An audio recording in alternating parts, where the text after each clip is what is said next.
3 terrorist start किए गए। जैसे इंफॉर्मेशन मिला तो हमारी जितनी भी सिक्योरिटी फोर्सेस होती हैं, आर्मी, जम्मू लिंक्स नीचे करो ना माइक यार। CRPF, सभी को मोबिलाइज किया गया और इमीडिएटली इस एरिया को गार्डन के बाद एनकाउंटर शुरू हुआ।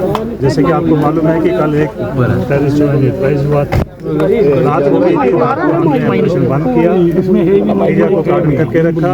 मॉर्निंग में फिर से हमने सर्च शुरू किया तो कंटैक्ट हुआ। कंटैक्ट में क्रॉस फायरिंग में एनकाउंटर में 2 और टेररिस्ट जो है वो न्यूट्रलाइज हुए। सो फार अभी 3 टेररिस्ट जो है न्यूट्रलाइज हुए। हमारी तरफ से किसी तरह का कोई नुकसान नहीं है, कोई इंजरी नहीं है।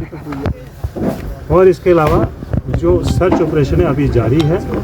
जैसे डेड बॉडीज रिट्रीव होंगी, एरिया साफ होगा, उसके बाद जो है एक ऑफिशियल प्रेस ब्रीफ जो है बाद में आएगी। क्या एग्नीशन क्या मिला है? Thank you so much sir, thank you.